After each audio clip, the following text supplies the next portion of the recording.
ঢাকার মতিঝিল এলাকার দিলকুশা ইসলামী ব্যাংকের প্রধান কার্যালয়ের সামনে এস আলম গ্রুপের কর্মীদের সঙ্গে সাধারণ কর্মীদের সংঘর্ষের ঘটনা ঘটেছে। এ সময় গোলাগুলিতে ৫ জন আহত হয়েছেন, তবে আহতদের নাম এখনও জানা যায়নি। রোববার সকাল 10:30টার দিকে এই ঘটনা ঘটে বলে জানা গেছে।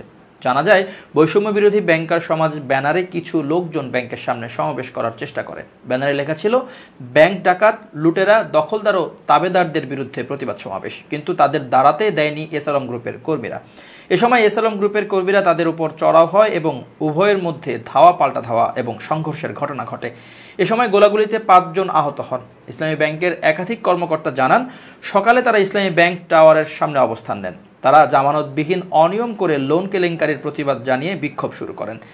এ সময় আকস্মিকভাবে এস আলম গ্রুপের হয়ে কাজ করা কয়েকজন কর্মকর্তা সহ প্রায় শতাধিক লোক অস্ত্র নিয়ে প্রবেশের চেষ্টা করেন। তাদের প্রবেশে বাধা দিলে বহিরাগতরা অস্ত্র বের করে এলোপাতাড়ি গুলি করেন। এ সময় প্রবেশে বাধা দিলে কর্মকর্তাদের উপর এলোপাতাড়ি গুলি চালানো হয়। গুলিতে ইসলামী ব্যাংকের গোডাউন গার্ড শফিউল্লাহ সর্দার, অফিসার মামুন, আব্দুর রহমান ও বাকিবিল্লাহ সহ ৫ কর্মকর্তা আহত হন। তাদের মধ্যে ৩ জনের অবস্থা গুরুতর। পরে উপস্থিত কর্মকর্তারা পাল্টা ধাওয়া দিলে তারা পালিয়ে যায়।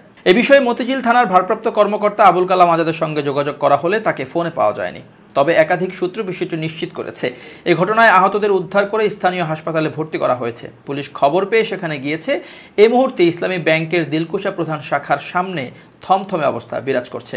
এছাড়াও সাধারণ মানুষের মাঝে আতঙ্ক বিরাজ করছে।